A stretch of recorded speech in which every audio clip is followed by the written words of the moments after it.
Okay, good seeing everybody. Appreciate you being here. Good 3 days, real good start. Guys are working very hard. Practices have been very fast, very on point. A lot of things to improve on, a lot of things we're working on, a lot of really good execution by guys. It was fun. It's fun to get back at it. We had to come in today because the grass got slick out there with the rain, so we came in here for the footing. I thought that was a good part of it. You always worry about being inside, and then nobody loves to be inside. It's a little harder to breathe in here. And the acoustics aren't as good for the music as some of you all were complaining about. So, did you know the songs? Yeah. Some of them. So, yeah, knew them all. Nice. You should make it. Yeah. Well, there's going to be some oldies but good. Yeah, my playlist is definitely in the mix. Okay, you may have noticed. Sounds good. Yeah. What questions do you have? What is going to be your plan this time of year with Andrew Thomas? He practiced 2 days.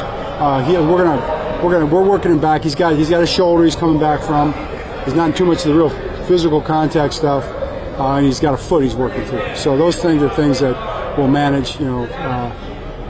Different guys have different things at this time of year, so that's what we're doing. The shoulder, is that from last season? I don't know when it's from. I can't really remember. I wasn't here. I don't know. It's where he's at right now. What's that? I can't even hear you. The foot related to like previous surgeries, or is it? Yeah, I don't really remember because I wasn't here. But it's where it's at right now. It's just part of the process. It's not like an injury. He doesn't need every rep anyway, and we're just managing. Just manage guys. Coach, what advantage, if any, does a left-footed kicker give you on kickoffs? I wouldn't think too much.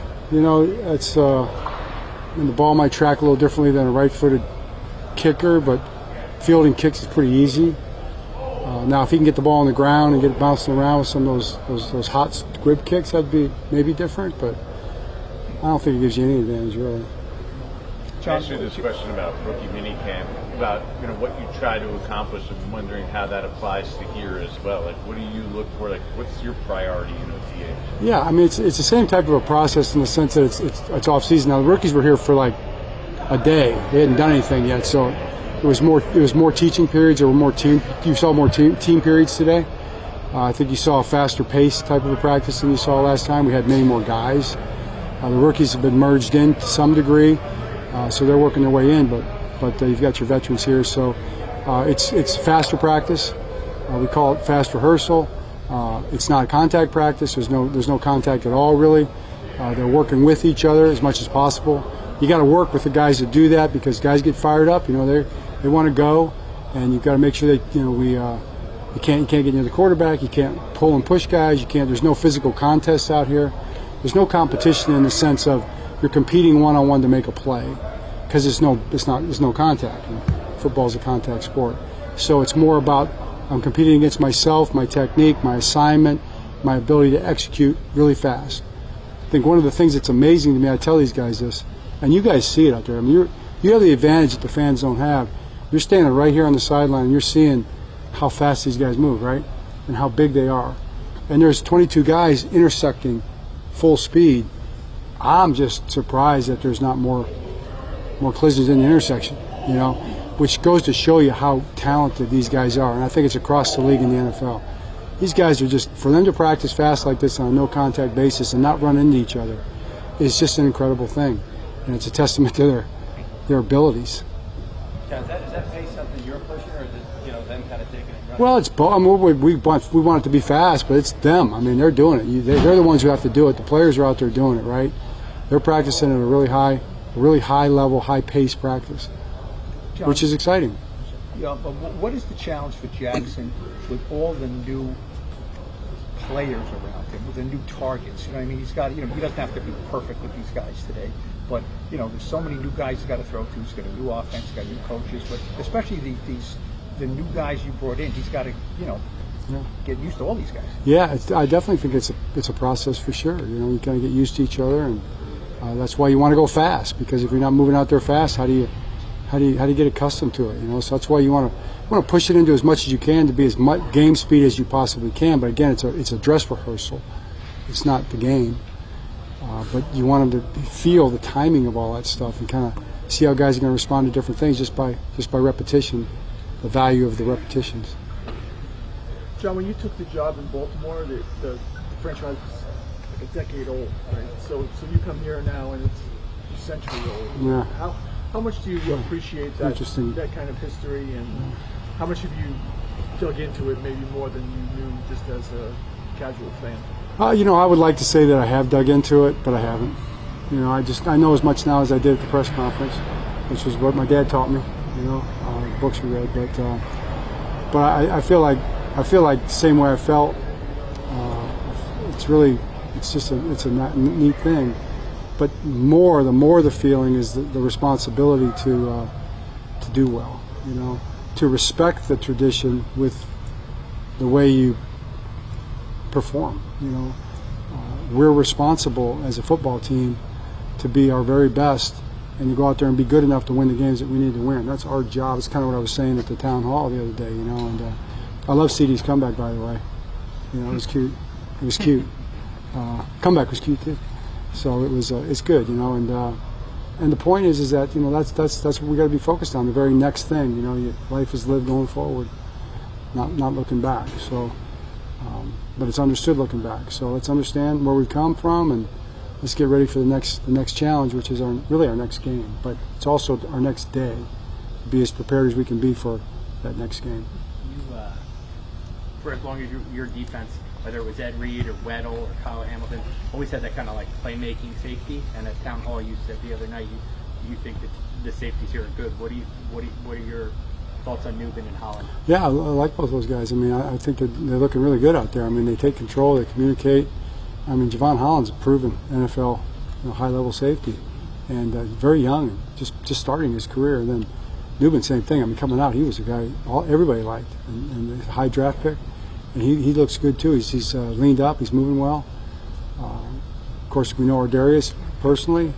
He gives you a third piece in there. Then there's other guys too. Elijah Campbell looks good out there. Pinnock looks good. Just hate to miss somebody, but it's a good-looking group to me. John? What can you glean from Jackson's leadership or leadership style in these last 3 days? Yeah, it's a great question. It's a hard question to answer just because, what's his leadership style? I just think he's probably the best way I could say he's genuine, probably. He's just himself. He is who he is. He wants every play. I think I've noticed about him is he wants every play to be perfect and every play to be successful. It's probably a good place to start.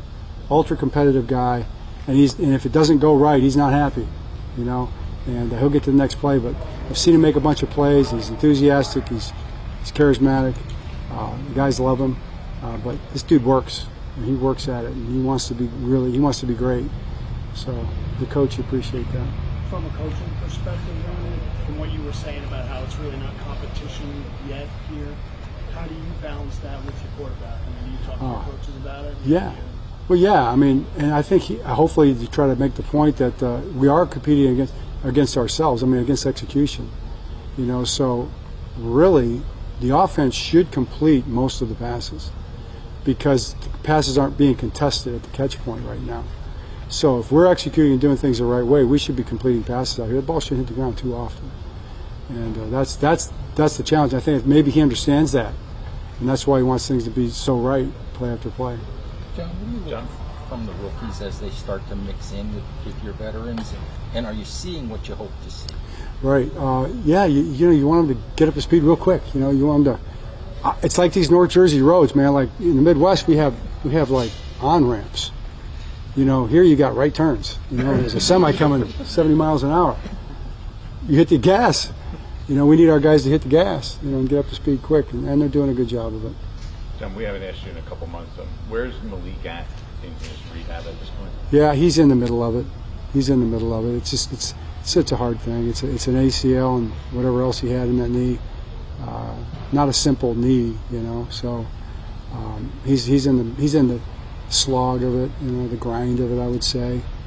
So he's fighting through it, and he's here every day, working hard at it. Just impossible to predict. I mean, the goal is to start the season and get out there sometime in training camp. That'd be the goal, and we'll see what happens. If he's out there, great. If he's not out there, great. We'll be ready to go either way, but I know he's fighting like crazy to do his best to be out there, and he's with the guys every day. How's he handling? Obviously, he needed to second procedure that's been reported a couple weeks ago. How's he been handling it all? It seems like it's been a kind of tough rehab for him in general. Yeah, I mean, he's been. I mean, to me, you know, I can't speak for him. I think it's probably the first time he's been hurt like this. You know, and my experience with guys is the first time they have a serious injury. You know, it's tough. It's tough because it's new for him.